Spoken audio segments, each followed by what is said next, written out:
to start when we were aiming to start once we have 20 participants. And so if possible, please let's send reminders to our colleagues, just informing them the meeting is, or the webinar is starting off in a few minutes. And let's hope that we can start by 2:15 GMT. I hope this is fine. Let's take the next 5 minutes to inform people, update them. The webinar is starting.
All right, comrades, I think it's 15 minutes past 2 o'clock GMT, which is also quite late for some of you in different time zones. And so we would not want to keep you too long.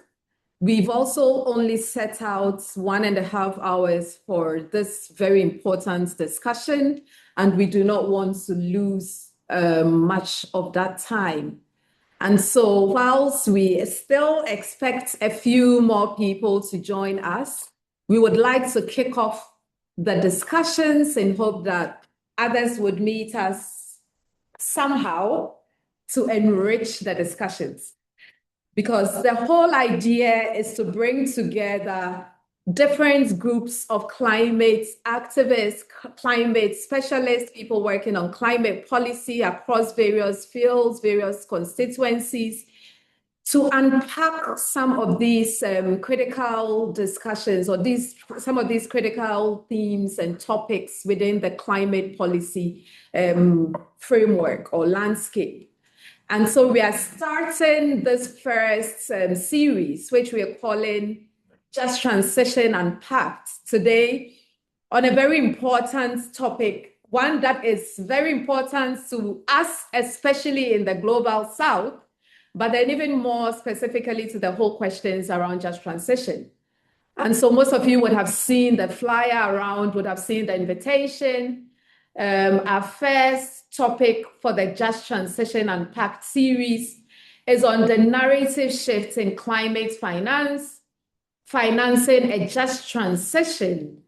And we are very privileged to have with us a very renowned speaker, someone who has worked on climate policy across Africa and also within different organizations and institutions, and who has a wealth of knowledge on the topic to speak with us this morning, or this afternoon, and perhaps evening for some of you. But then I would start off, first of all, by introducing myself for the benefit of those who do not know me. My name is Rhoda Boateng. I work as a climate policy specialist within ITUC Africa. ITUC Africa is the International Trade Union Confederation based in Togo. It's a regional office for African trade unions, and we organize across sectors in 52 African countries with a membership base of about 16 to 17 million workers. And so, of course, for trade unions, the questions around just transition is very critical for us, being that we are actually looking at how to transform work, how to transform this a key sector, but then most importantly, the implications for workers in this whole just transition, or in this whole transition process. And this is what we bring to the discussions and we bring to the table.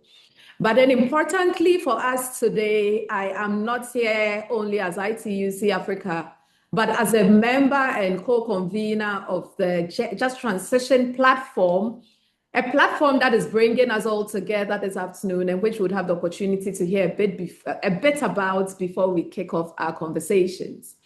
And so, comrades, we really would like to appreciate the time you've given and allocated to this, and we hope that you stay with us throughout the session because it promises to be very enriching. And most importantly, we want you to also be part of the conversation when we open up the discussions in an interactive way. Because we do not have much time, we cannot introduce ourselves verbally, but then we encourage you to introduce yourselves in the chat box. Please tell us your name and your organization very briefly so that we can know who is in the room. And so, comrades, I would like to now introduce one of our co-conveners before we come to the speaker.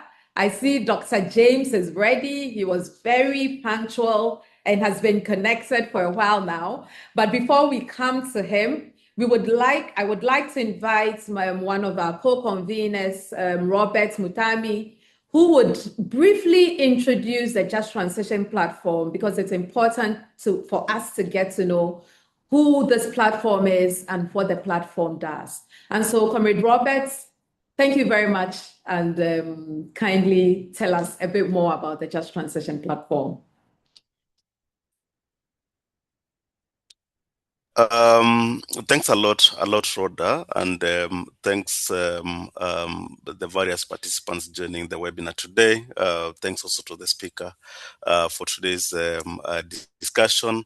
My name is Robert Mudhami, as Rhoda has mentioned, as a co-convener of the Just Transition platform.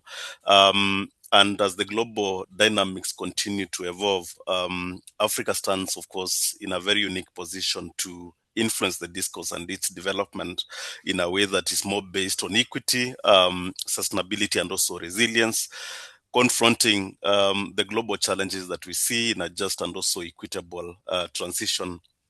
And by using new opportunities, the continent can only overcome some of these challenges and the global challenges that we see, and also become a contributor into the transition and a more inclusive manner. That said, there are various initiatives that are being fronted in the continent, and Just Transition platform has evolved as one of that particular collaborative platform that is bringing together different actors, basically to advance the discussion of just and equitable transition in the continent. The platform was established in 2022 to provide a more collaboration with different actors and networking with different groups that cross-cut various thematic areas. The platform draws together different organizations and networks and also movements, including trade unions, researchers, civil society organizations, youth, feminist organizations, and also indigenous groups, including some of the actors within the African Union constituency. The platform has basically engaged previously in developing what we call principles for just and equitable transition. We've developed principles that basically speak to energy transition in Africa, the fronts of trade and investment in the continent, looking also into the aspects of agriculture, because mostly you hear the discussion on just transition within the energy sector. For us, we look at sectors that are really relevant to the continent, but of course, looking at what interest we have in the broader discussion from climate justice lens.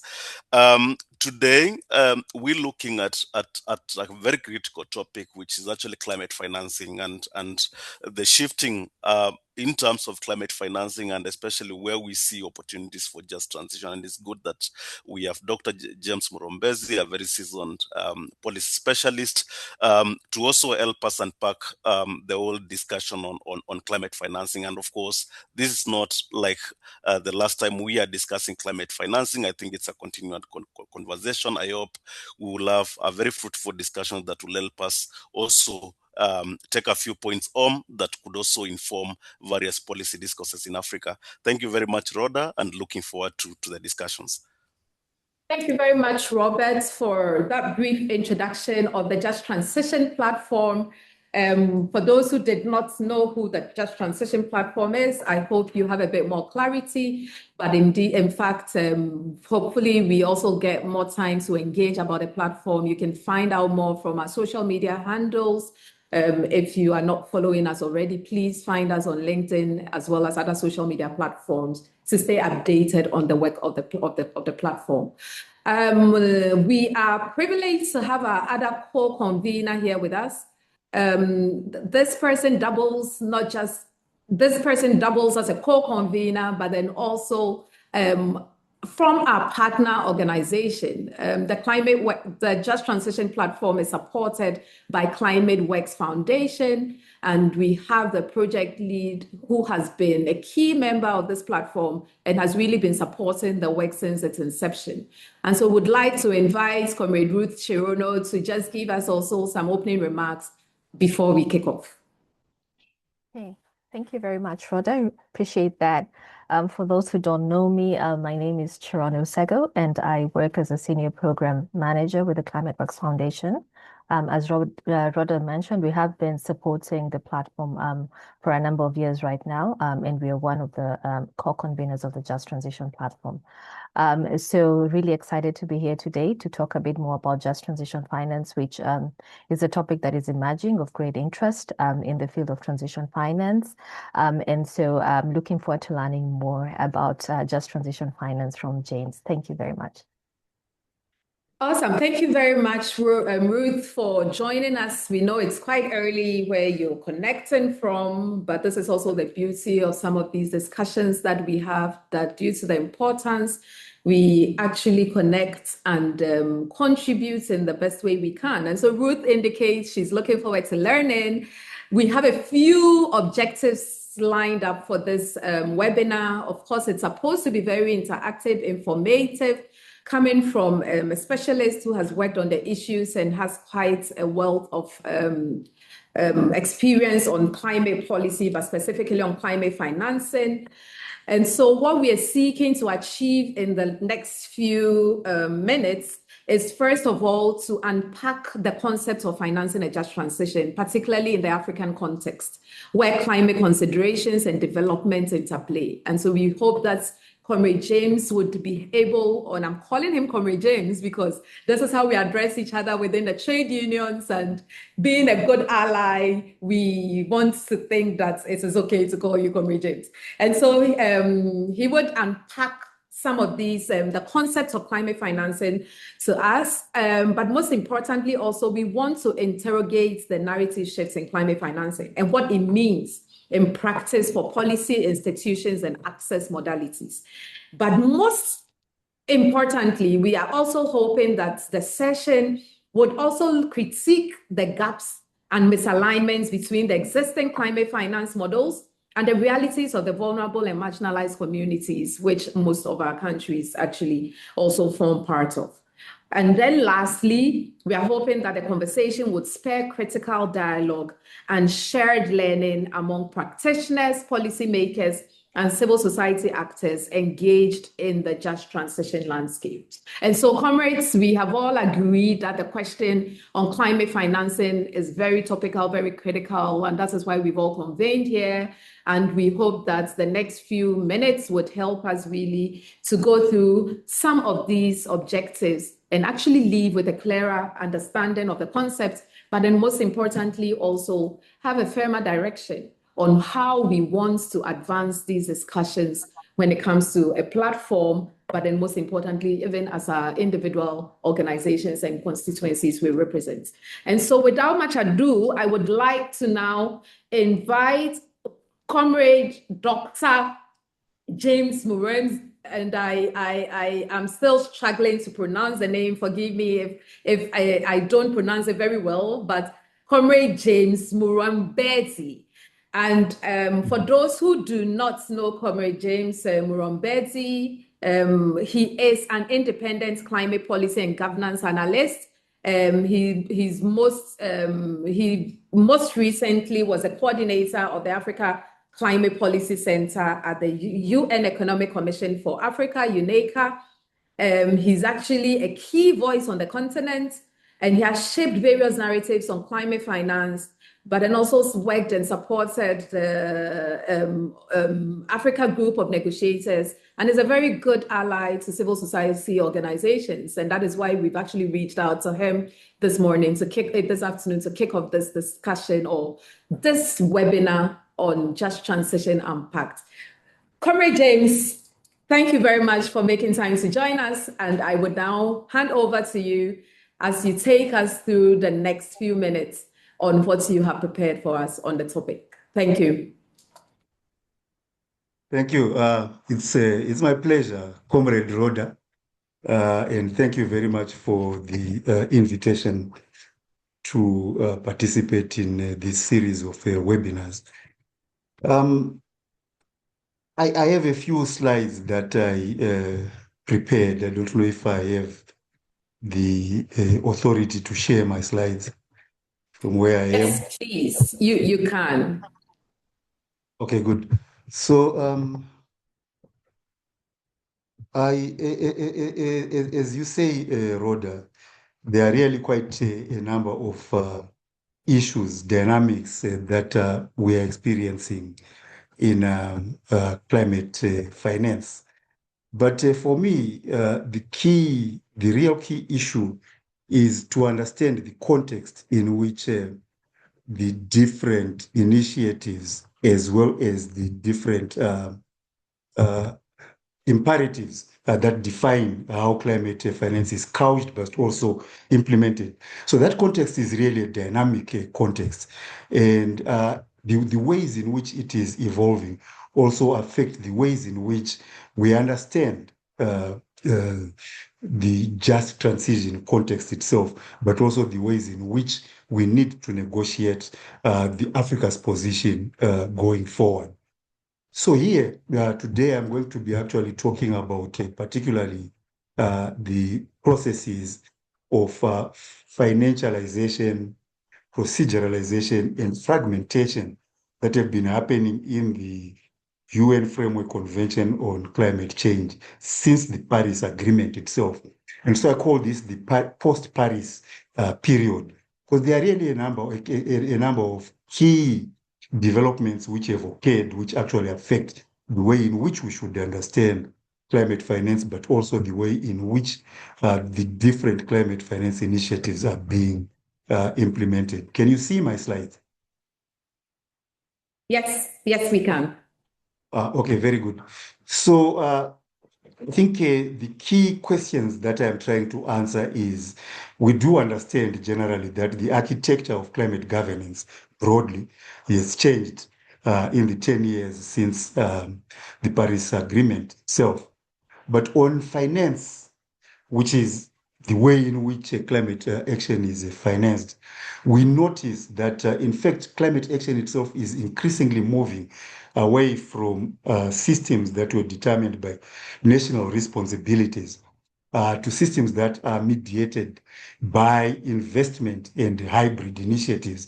In other words, there is a big shift away from public responsibility for financing climate action to a privatization of climate finance.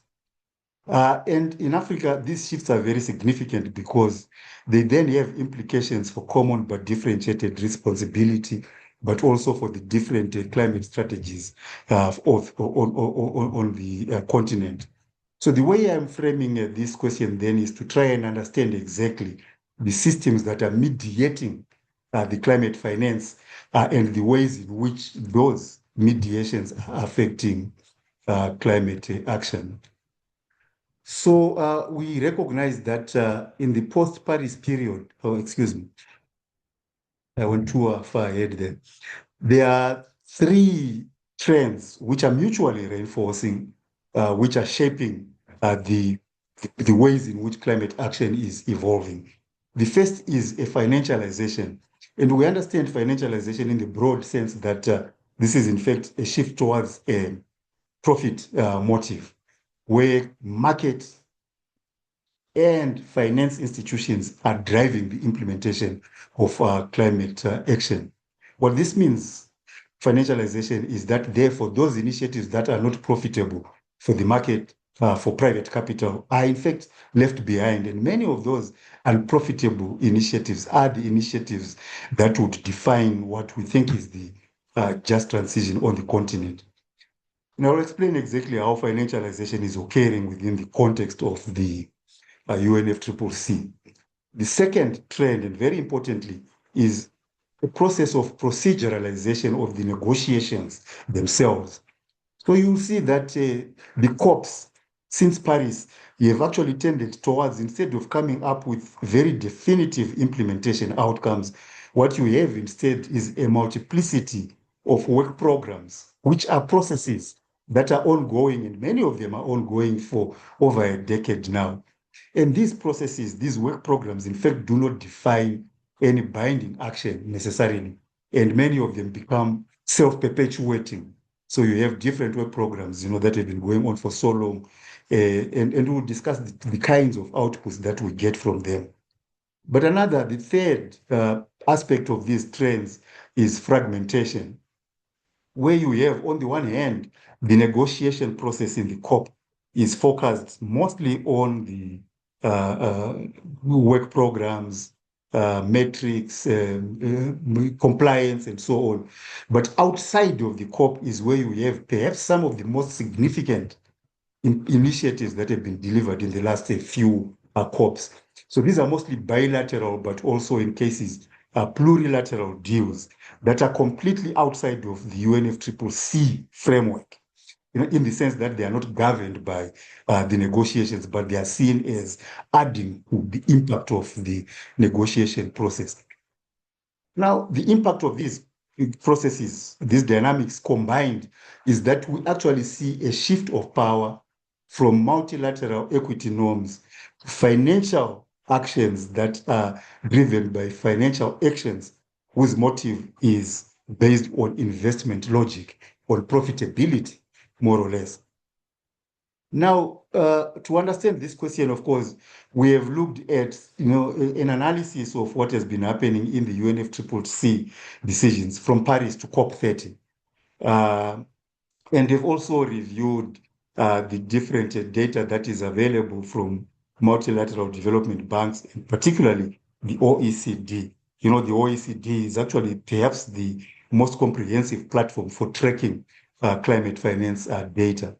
But also, I think it's important to look at, to carry out specific case studies of actual initiatives that are being implemented and financed. And here I selected just those initiatives that are financed from private investment, looking at developments in carbon markets, carbon capture use and storage initiatives, and the just energy transition partnerships, which are beginning to proliferate. But we also want to try to examine how these dynamics have been reshaping the negotiations, particularly from an African developmental imperative perspective. Now, what are the structural transformations that we observe from these different methods? The first is, there are three shifts, as we said. The first is a shift from negotiated obligations to mobilization. And if you look at the language of many of the recent COP outcomes, it is about mobilizing climate finance rather than providing climate finance as required by Article 2.1c of the UNFCCC. And so, instead of the Article 2.1c, which says that adequate financing should be provided for climate financing, we have increasingly multilateral development banks, private investors, and so on, determining the different mechanisms by which finance flows to support climate action.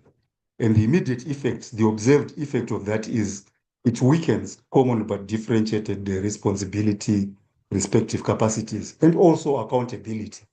There is really very little that the UNFCCC framework can do to hold private actors accountable to meeting the objectives of the convention. The second shift is that we are moving from deliverables to dialogues and work programs.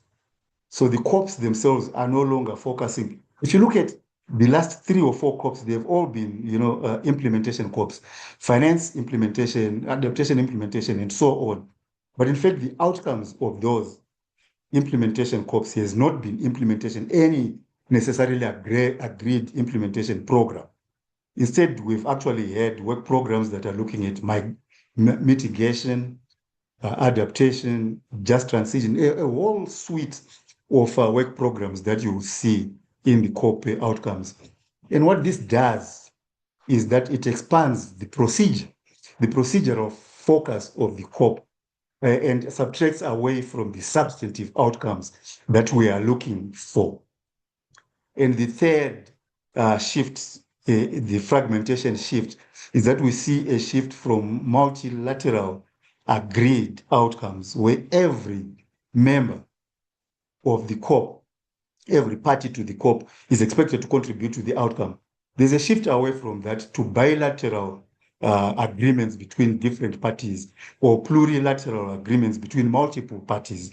And these are represented through mechanisms such as the just energy transition platforms. There are many different clubs such as, I think, the Net Zero Alliance. You see, many different sort of forms of these bilateral, plurilateral clubs. And the effect, of course, is that these agreements are actually moved outside of this oversight of the COP. So if there's a just energy transition agreed between one country and several other partners, on the margins of a particular COP, there is no mechanism by which the COP itself can then come back to review progress on the implementation of that particular partnership, right? It becomes an issue between the bilateral or multilateral partners, as it were. So looking in a bit of detail at exactly how each of these transitions is occurring and influencing the negotiation agenda. The first is that we know that the whole agenda of finance flows has become the dominant sort of focus of negotiation on how climate action is going to be implemented. Excuse me. In this regard, the majority of the funds that have been made available for climate action are actually being channeled through multilateral development banks, through private investors, and so on. So if you go to the website of any of the MDBs, including the African MDBs, AFDB, AfricZim, and so on, you will see that, in fact, they have multiple climate action windows. A climate action window for capacity building, for technology transfer, for the works. And what that does is, therefore, monitoring, verification, reporting on all of the flows is already outside. It has to conform to the methodologies, mechanisms of the private investors themselves. And if you look at the other aspect of this is that because MDBs, their focus is actually on return on investment. So the way in which most of the available finance is delivered is through loans rather than grants. And OECD reports that between 2016 and 2022, approximately 85 to 90% of MDB climate finance was in loans rather than in grants. And that's a huge proportion, particularly when you link that to the debt burden that is already facing Africa, indeed the rest of the developing world. There are risks. Yeah, certainly there are benefits, but the biggest risks of financialization are, firstly, it adds to the existing debt burden, but it also comes with conditionalities. Each donor, each MDB has their own conditions for lending and for implementation and for recovery. And there are also cost of capital barriers as well. We've all heard about the cost of borrowing, the high risk perception of Africa, and so on. A second set of risks is around the governance impacts of this financialization, where we see that power is increasingly relocating from negotiated rules to the balance sheets of the investors. So instead of abiding by the rules or locating the investments within the UNFCCC rules, the focus comes to, well, what is the profitability of a particular initiative? Now, another issue, and it's a big debate also even in the negotiations, is about the quantity versus the quality of climate finance. As we know, the NCQG, which was agreed at COP29, looked at making available $1.3 trillion per year by 2035. This was quantified. There were many different methodologies that were applied towards reaching this quantified goal. And that goal, that 1.3 trillion was supposed to be adequate to finance adaptation, mitigation, and technology transfer, particularly in developing countries.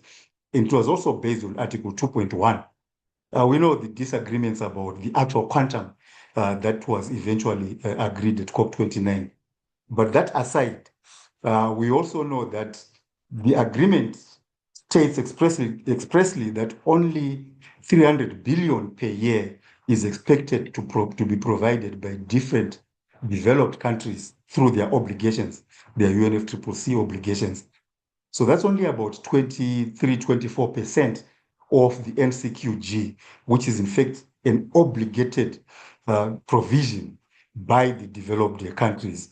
The rest of the NCQG by 2035, that is 80% of it, will be mobilized via markets and private investment.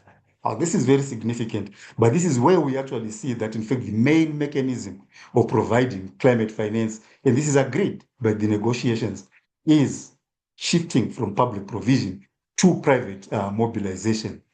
And this immediately raises the equity concern because obligation is diluted into mobilization.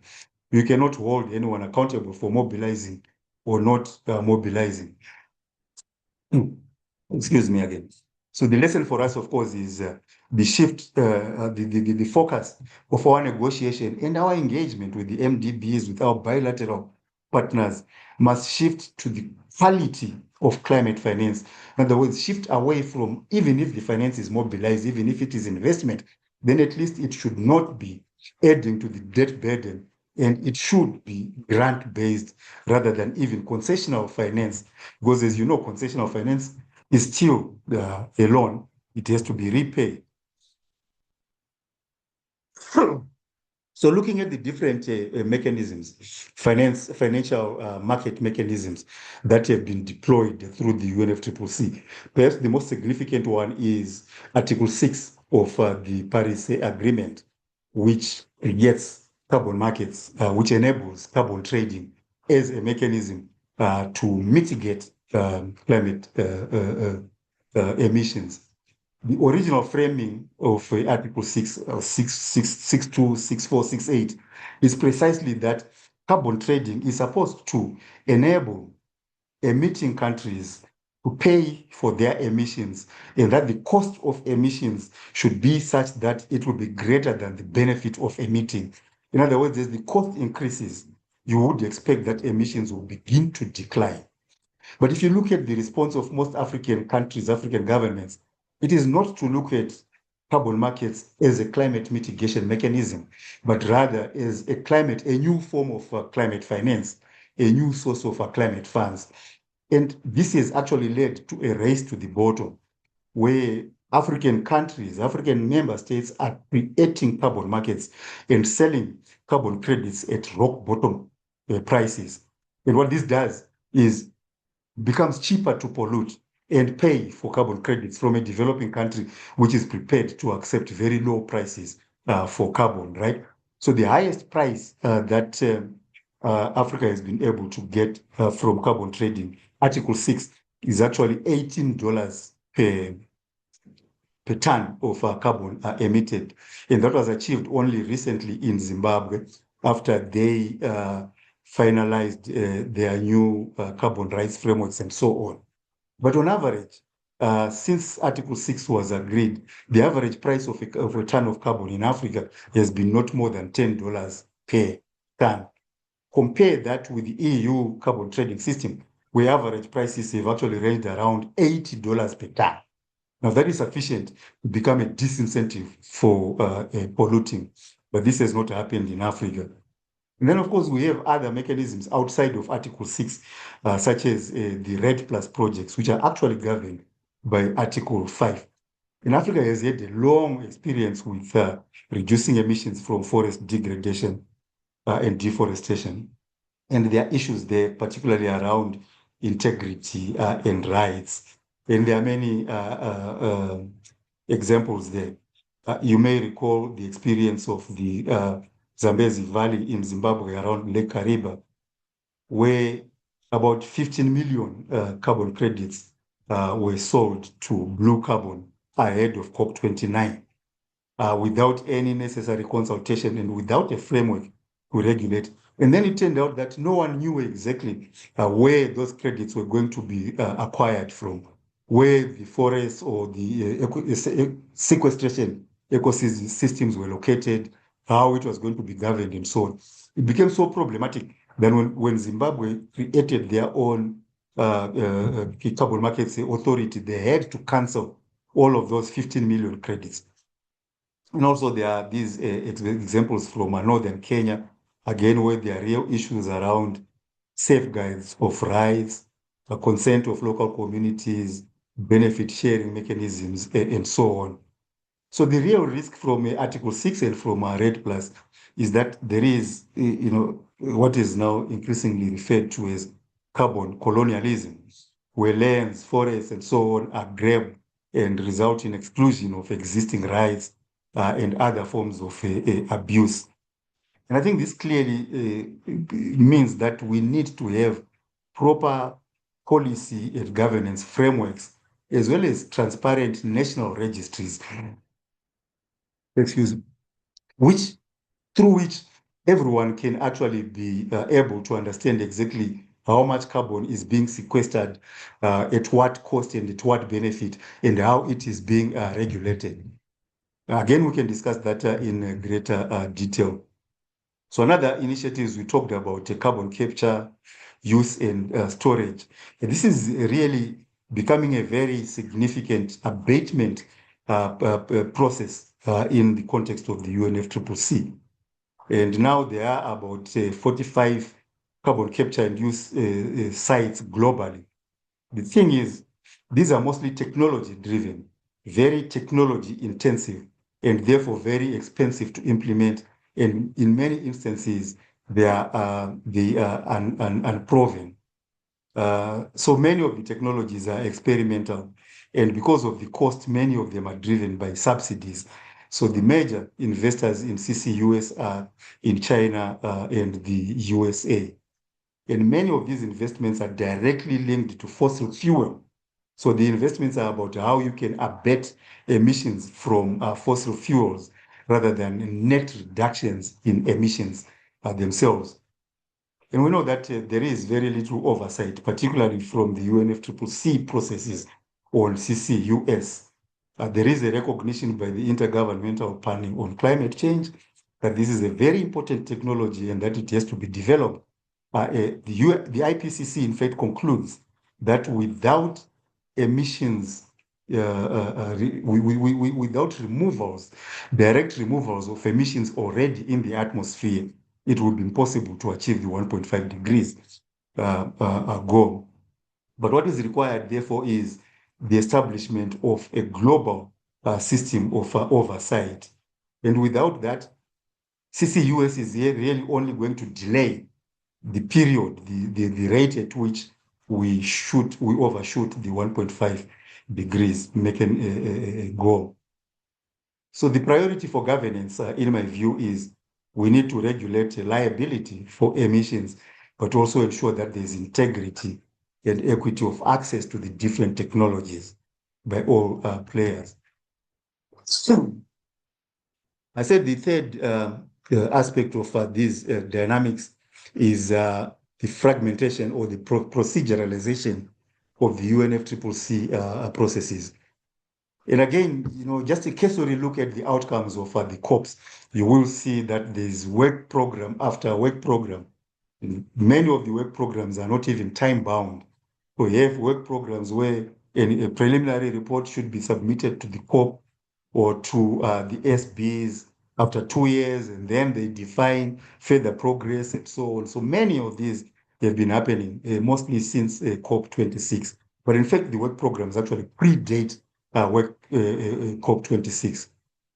So I give a few examples there: the Mitigation Ambition Work Program, the Global Goal on Adaptation, the Just Transition Work Program. These are the contemporary ones, or at least the most prominent ones, but there are many other that are ongoing. The consequences of this is the agenda of every COP is now congested. And in fact, we actually have huge debates before the COP is initiated about the agenda and so on. And it takes time to agree on what the COP is going to focus on because there are so many things to bring to the COP. But there's also a capacity building, particularly on African delegations where you have limited expertise and limited capacity to participate in the COPs themselves. So you cannot have experts participating in all of the different work programs, providing all of the different updates and reports and so on. And so this also has a negative impact on the actual delivery of emissions reductions. And the overall impact is that we have managerial governance where the COP, the UNFCCC process, is just managing the negotiation process rather than the distributive negotiation, which is supposed to be the focus, where we are looking at who pays, who delivers, and how do they report.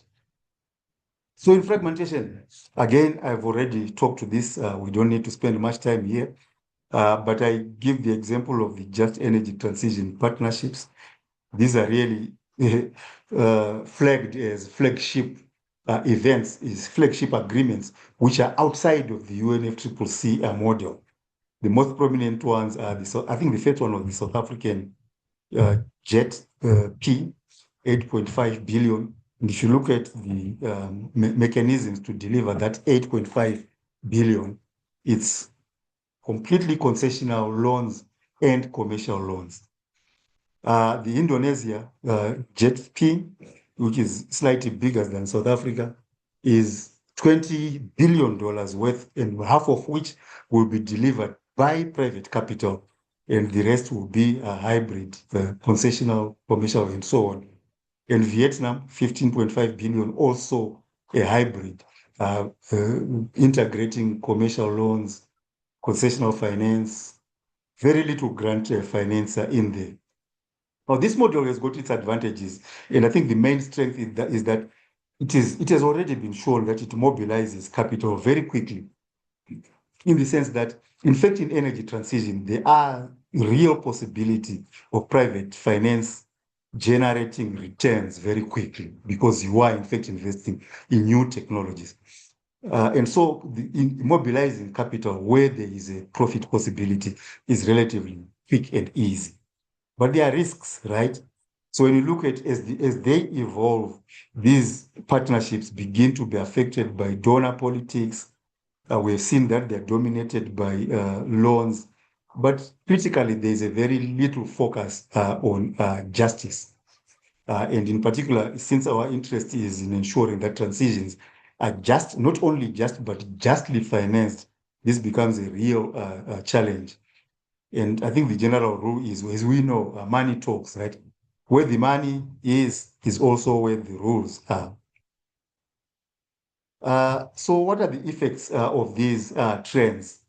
We have seen that financialization is shifting from obligations to mobilization.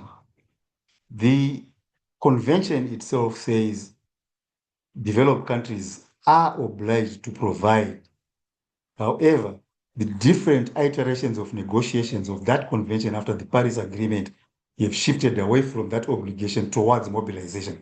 So if you look at the recent implementation corps, all of them are talking about the mobilization rather than the provision of climate finance. And that mobilization is dominated by loans, which transfers risks from the lenders to the borrowers. And then there's also this issue of the major market initiative, the carbon-based mitigation is also triggering significant land and rights inequities. And we can talk about other challenges of carbon markets and other market-based mechanisms. But really, the net result of these shifts is that common but differentiated responsibilities are now only recognized in the context of the UNFCCC.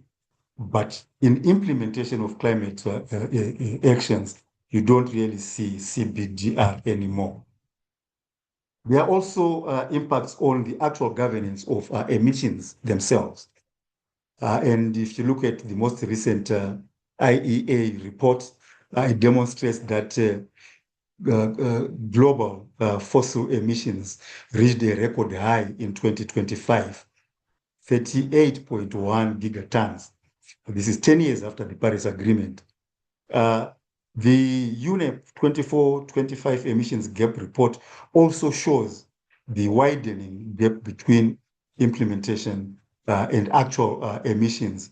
And I think the GST one concludes that parties are not on track to achieving the 1.5 degrees goal. So in other words, the process, the governance changes that are occurring in the Paris Agreement, in the post-Paris period, are not only impacting the availability, the quality, the quantity of finance, but they are not producing the desired impacts on emissions themselves. In other words, the governance framework itself is becoming weakened significantly. What does this mean for us in Africa? So, I mean, we have already said that the finance itself is loan heavy. And when you link that with the debt and the limited fiscal space to finance development generally, not even climate action, we see that the broader impact is to make the vulnerabilities of African infrastructure, communities, economies more significant. It becomes worse. It is not getting better. We also know that there are other conflicts that are beginning to emerge as a result of climate action in land tenure, in other sort of adaptation initiatives as well. And we also know that energy access is still a big issue on the continent. And so all of our climate actions have in fact not resolved the key issues that must be addressed by climate action on the continent. Now we know the imperative of African economies is industrialization, and that therefore, whatever transition we are looking at, it must expand productive capacity rather than shrink it. But in fact, the net effect of the climate action implementation framework that is evolving post-Paris is actually to shrink productive capacities. Now, this is recognized by African negotiators, and perhaps the most significant expression of that recognition was the request that was made by the African group of negotiators to the Brazil COP30 presidency to elevate Africa's structural conditions to a political rather than a procedural level. In other words, the AGN actually requested the COP presidency for a discussion on how Africa's special conditions and circumstances can be integrated into the outcomes of the COP, and therefore can be used to define outcomes of the negotiations. The decision, of course, was that there was a work program that was agreed on Africa conditions and special circumstances. Okay, this was time bound. It is supposed to be concluded by COP32. And I think this is going to be one of the biggest expectations of the COP in Ethiopia. What exactly is going to be the status of Africa's special conditions and circumstances in the UNFCCC context? But significantly for us today, I think, is the fact that this request by the Africa Group of Negotiators actually recognizes the shifting center of gravity of global climate governance away from public responsibilities towards finance, towards the private markets. And this is an effort by the negotiators to ensure that there is still space for public responsibility, and that this is located in the CBDR context. And this is just a recommendation that the strategy, and this was expressed by the AGN themselves, is that therefore the engagement has to be broader than just the negotiation process and has to extend to the financial spheres and the private investment spheres. So I'm concluding now. Just to recap then, we've, I think, stated that the UNFCCC processes are now shifting significantly towards financialized instruments which have real impacts on the outcomes of the processes themselves. And the feedback we are getting from these processes is there's now weak delivery from the public processes. There's a growth of procedural initiatives, procedural focus, and there's also a deeper financialization, a shift towards profit-driven investments in climate action. And the outcomes or the variables that are important for us to monitor in terms of the outcomes of these shifts are, firstly, what are the implications on equity and therefore on justice and all of the things that we are concerned with. But secondly, also, what are the implications on the goals, on the main goal of the Paris Agreement, which is to limit emissions?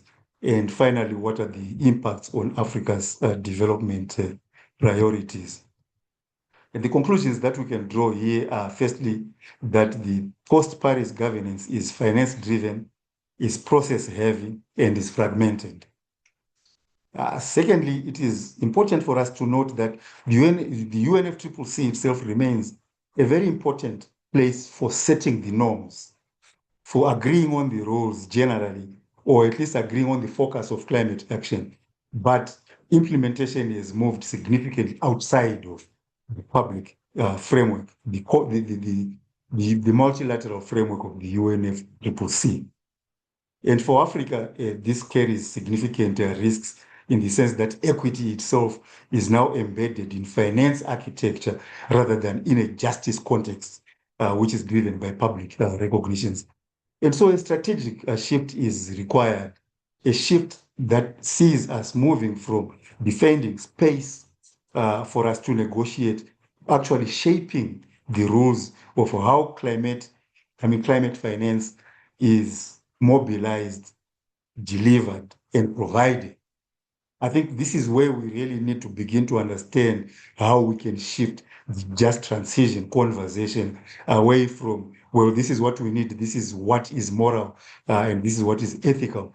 Actually beginning to develop rules for a just transition, which are contextualized, are framed in the form of climate means of implementation that is provided.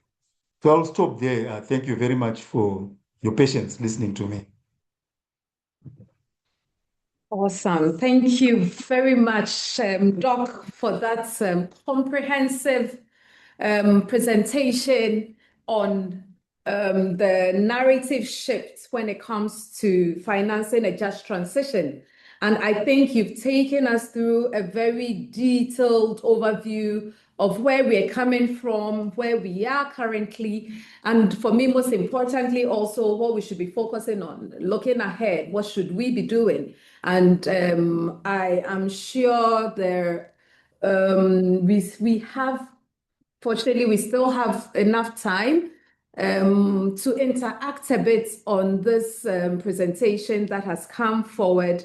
Comrades, I hope that at least you have followed keenly and you probably definitely would have some questions or just some reflections and thoughts on the shifts. And I think the shifts, as Doctor presents, is focusing on post-Paris. So what has happened after Paris?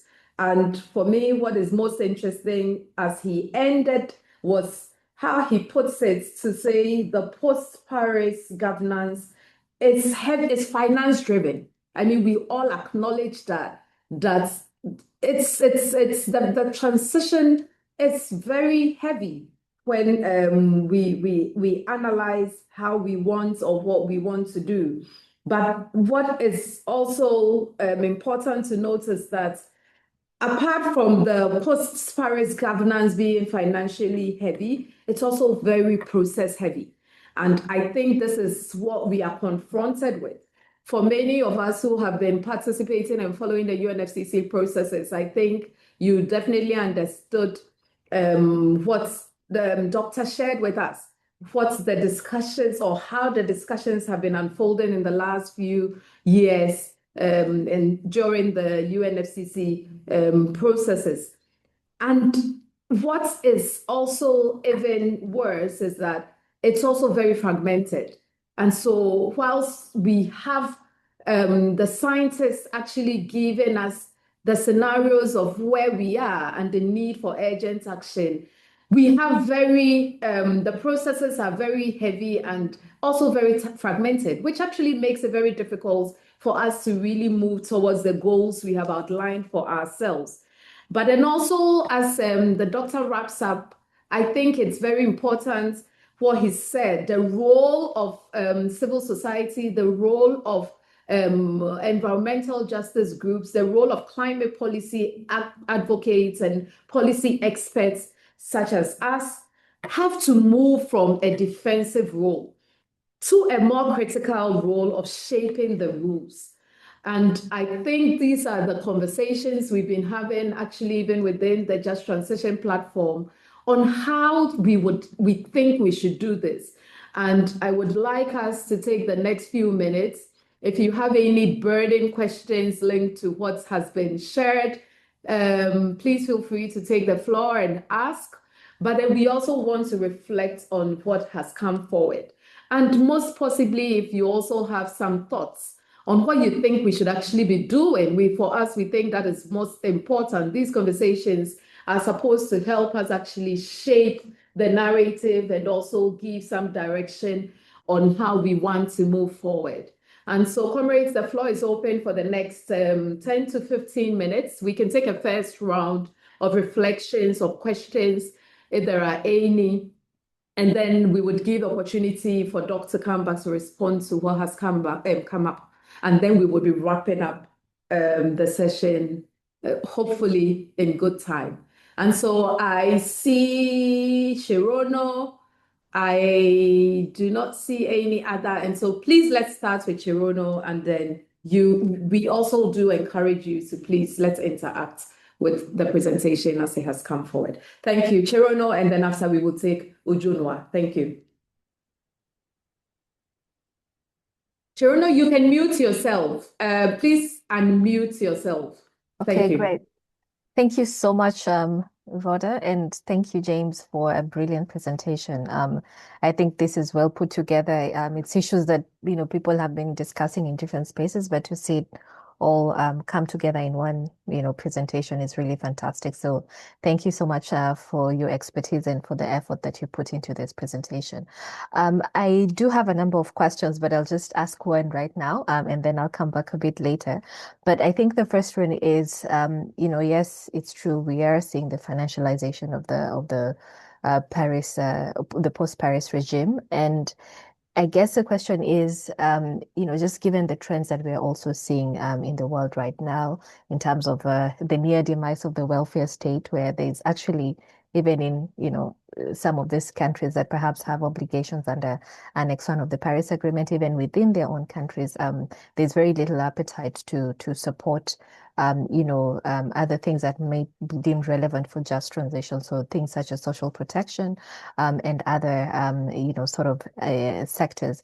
So given this sort of evolution and maybe, demise of the welfare state, and just coupled by, the rise of nationalism across the board, meaning that there's also very little, appetite to support multilateral initiatives, then what becomes the fate of just transition finance, just given that broader context, right? It seems that it might become a self-reinforcing issue to, just say that, well, because of this, then privatization makes a natural sense. But I just want to get your thoughts on that, as we're seeing this transition occur across the board, then what should be the guiding logic on just transition finance, climate finance, and even just ODA more broadly? Thank you. Thank you very much, Chirono, for that specific but also very important question. Mujunwa, you have the floor. Thank you so much. Really, really useful presentation. Just had a quick clarification on the point around the AGN's asks to the COP presidency. And I think I didn't get to see that slide clearly.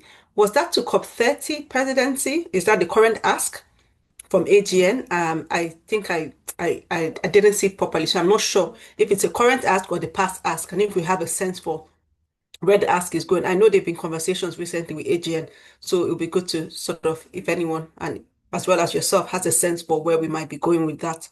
Thank you so much.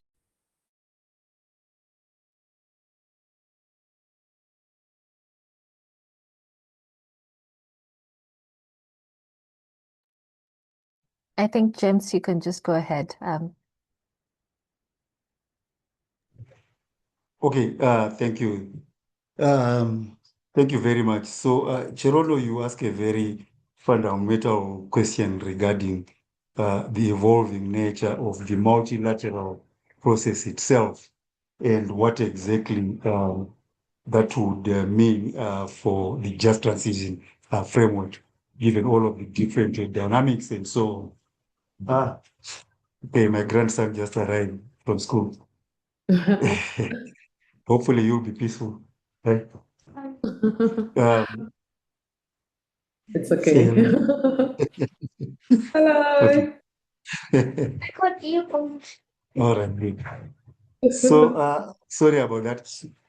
But, and there are many significant developments that are happening, Cherono, which I think actually threaten even the UNFCCC process itself. Perhaps most significantly, the developments earlier this year establishing an international board of peace, which ostensibly replaces the UN Security Council and which puts decision-making outside of the multilateral context itself. But you also talk about the rise of nationalism and whether in fact it would have impacts on ODA, how ODA is mobilized, delivered, and so on, and whether we are going to revert into a situation where perhaps you have more focus on national self-interest and on bilateral, multilateral agreements between different interests as well. Now, if you put your question in the context of the Paris Agreement, you recall that the Paris Agreement actually moved away from the CBDR context, responsibility and so on, towards what was referred to as enlightened self-interest. If you think about the theory of enlightened self-interest, it says that well, every country ultimately is going to recognize that the atmosphere is a global commons, and that therefore the impacts of the actions of a single country are going to be felt by all, and it is in the national interest. So it is in the progressive, enlightened self-interest of each country to implement climate actions that are positive for the atmosphere. So the one way of responding to your question is that the progressive damage to the atmosphere, to the climate system is going to force countries to cooperate in terms of how they implement climate actions. But cooperation does not necessarily translate immediately into providing or meeting obligations, the treaty obligations of the UNFCCC. The other way to understand this is that those countries that are most vulnerable to the impacts of climate change are going to become increasingly more vulnerable as funding for climate action becomes more and more limited due to the absence of responses to obligations, right? So already we know that even in the provision obligations of the member of the different developed country parties, there was very little provided. The $100 billion was only met, if so, in 2022, which was 2 years after the 2020 deadline. So we have absolutely no mechanism that is capable of ensuring that the 1.3 trillion NCQG is delivered by 2035, or that the 300 billion per year is delivered during the interim phase as well. And this is where I think we come up against the limitations of the global multilateral system. And again, I think it is perhaps significantly civil society which has to keep campaigning to ensure that, we're all in the same frying pan, and that if nothing is done, eventually to catch up with everyone. But it's a very difficult question that you ask, Cherono. I don't think there are any easy answers to that. Ujunwa, yes, the recognition of Africa's special conditions. You see, the CBDR principle does recognize that different countries, different contexts should be recognized. However, the Paris Agreement, as I said, moves away from CBDR being a founding principle of the treaty itself to being a recognition in the preamble. And so what the Africa Group of Negotiators did is they asked the COP30 presidency in Brazil to have specific recognition of Africa's special conditions and circumstances, because those are not expressly stated anyway in the Paris Agreement. The challenge with that is, of course, you cannot recognize the special conditions and circumstances of an individual single continent, right? So immediately, the seeds, the small island developing states, they have different conditions, which are also special. They are more threatened perhaps by sea level rise, by climate impacts and so on. You have developed states themselves also facing similar circumstances. And so the conversation between now and COP32, when the incoming COP presidency is supposed to be presented with a decision or with the basis of a decision, is how exactly is the current COP presidency going to negotiate Africa's conditions and circumstances with other parties in the convention, and what is going to be agreed at COP32. Again, that's not a simple process, because as I said, there are multiple interests, there are multiple special conditions. But I think Africa, the possible strength of Africa, putative strength of Africa is 54 members of the UNFCCC. But you see, 54 members means Africa is not a single jurisdiction as well. And so there is every possibility that the 54 member states might actually have different circumstances and conditions. They might not have a specific single position on what those conditions and circumstances are. They might. And I think the Africa Group of Negotiators works very strongly towards ensuring that there is a common position. But remember, there are multiple negotiating blocks even in Africa. We have the LDCs, we have the SEEDs, you have also Africa negotiating as part of other interest groups and so on. So it's a complex process, and I think it will be interesting to follow how the COP30 presidency is pursuing that request from the Africa Group. Thank you. Thank you very much, Doc, for those responses to the two questions that came up. I see satisfaction from both comrades who asked the questions. I want to still check if there's anyone else who may have a burning question or just also some reflections on what has come up as we move towards the concluding parts of our webinar. Would like to still open up the space for, yes, Comrade Roberts, you have the floor. Yes, thanks a lot, Rod, and thanks a lot, James, for a very thought-provoking presentation. I just want to bounce back on the financial aspect with regards to the UNFCCC and of course the mobilization of climate finance, and that came up within the Article 9.3 of the Paris Agreement. Moving forward and looking at what different African actors are doing, and especially African Union, UNECA, African Development Bank, and of course there is much work being done by civil society, championing or advocating for more grants than loans within the climate finance regime.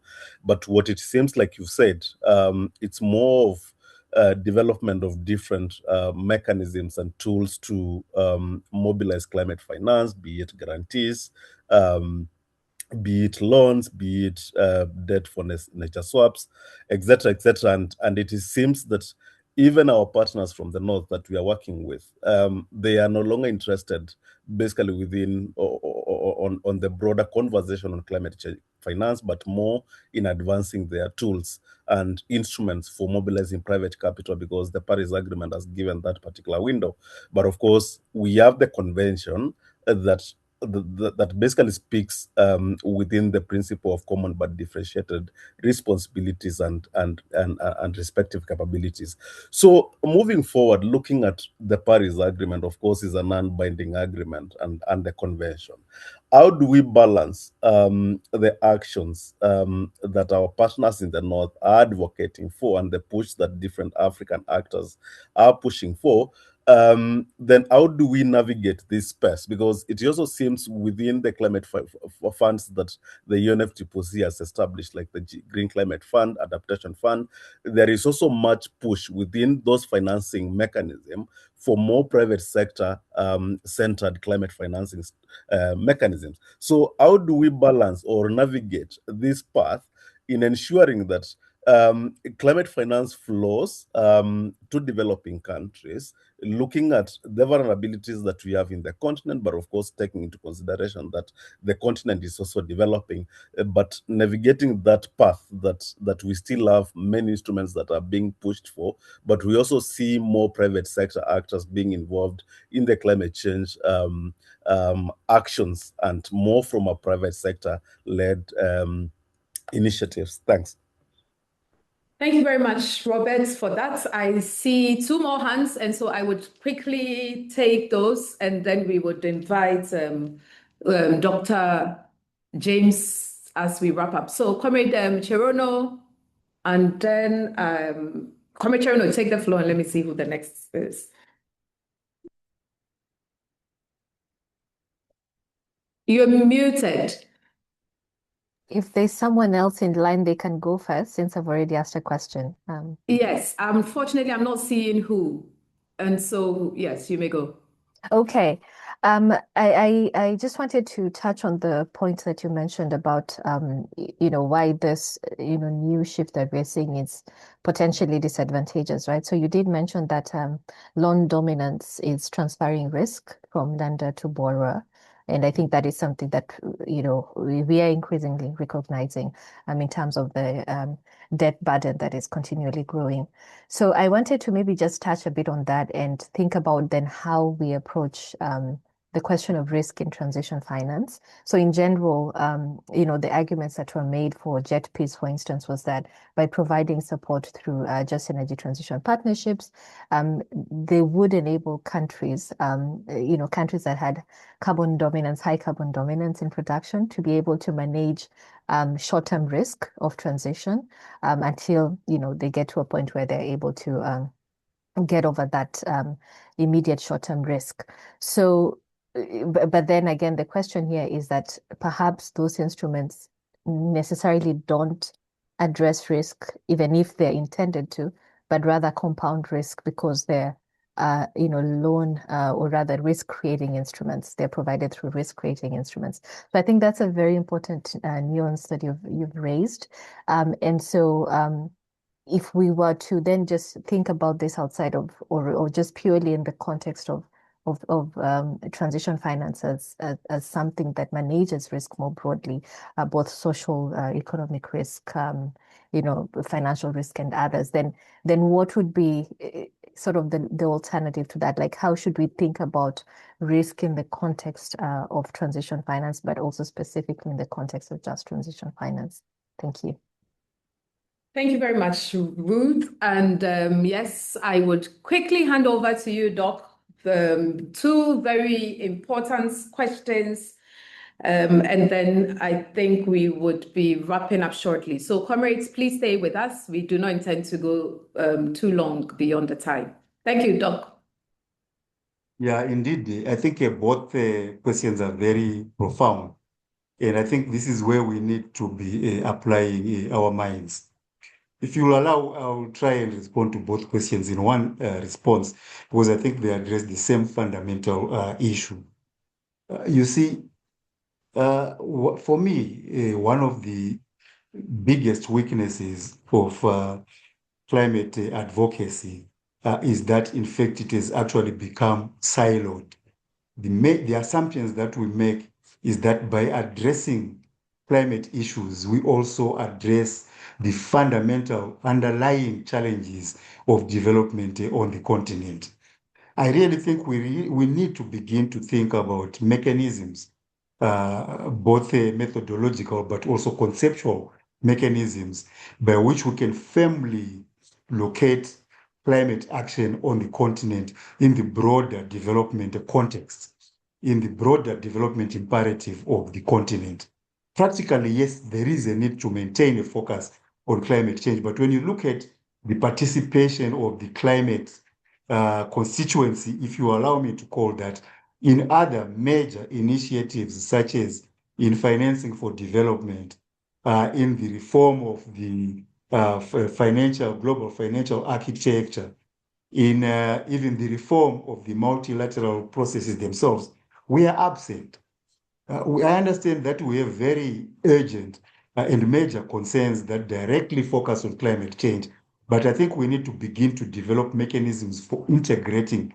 And those mechanisms have to be based on the recognition that, in fact, climate is a developmental challenge rather than a separate challenge.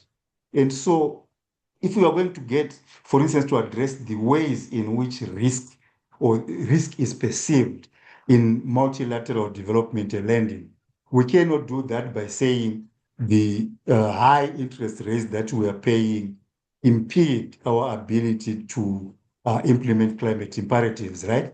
We have to do that by focusing specifically on the reform of the global financial architecture. And we need to understand the ways in which climate change should be integrated or should influence that reform process.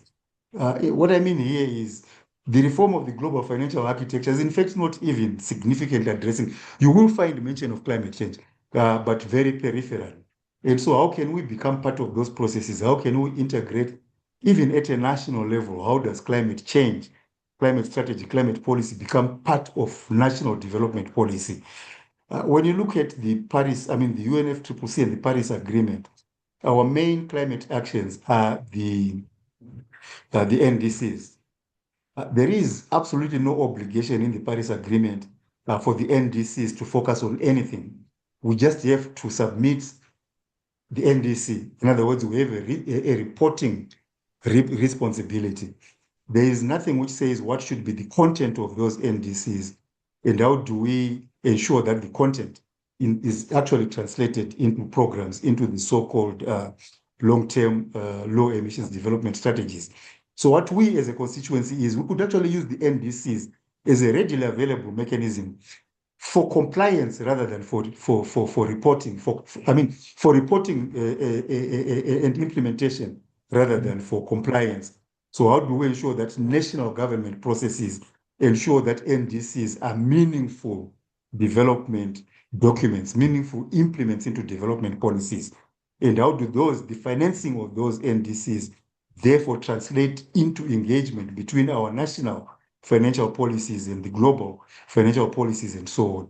So I think there are mechanisms, but all of the different mechanisms require that we begin to think outside of the climate change box and begin to engage more meaningfully with the broader development and discourse. I cannot think of any other conceptual way that would enable us to impact these processes. I know these are difficult questions and this may not be a sufficient answer. I will attempt to think more closely about them and engage with both you, Robert and Cherono, on whether in fact we can develop more nuanced ways of engaging. Thank you. Thank you very much, Doc. And yes, indeed, I do not think the time was sufficient for us to really cover and deliberate on all the different facets of the topic on financing a just transition. But then I think this is a good start. In fact, you have actually raised our interest and appetite for more. And for me, the Just Transition Unpacked series is definitely something we think we should be taken forward in a more strategic way, where we can have the opportunity to engage thought leaders on some of these topics. And so we really want to continue the discussions, and we think this can continue on our various platforms. Please let us post about some of the issues and points that have come up from here. From our end as a Just Transition team, we are going to definitely follow up on our social media platforms, and we want you to also really push these conversations in these phases. And so, comrades, I think we are right on time. We see that the numbers have dropped a bit, but most of you have stayed on, which actually also reinforces the importance of the discussions that we are having. And we really appreciate you for staying with us. So we would just like to wrap up on the discussions that we've had in the last few minutes. And we would definitely really also want to appreciate our very dynamic speaker. I thought 40 minutes was a lot, but then I realized that we could actually go on even if we had more time. Comrade James, you have been excellent. You have actually aroused our interest on the topic and actually opened different dimensions that we definitely should continue the discussions. And so from my end and on behalf of the Just Transition platform, comrades, I'd like to say a big thank you for joining us, and to the team who have worked tirelessly behind the scenes in trying to put this together. We also would like to appreciate you, Innocent, Rukia, and Abigail, led by Comrade Robert, who have really been engaging Comrade James in trying to put this together. Thank you very much to all of you. And as we said, this is only the beginning of even more interesting discussions coming up. And I can imagine that we really would want to have Comrade James back, specifically perhaps talking about another topic. And so Comrade James, please open your doors whenever we knock. And we really look forward to engaging you further and probably even doing this in person as soon as possible. And so, comrades, from my end, thank you very much. And please, let's keep the discussions going in our various networks. Thank you. Everyone, thank you. Thank you. Bye-bye.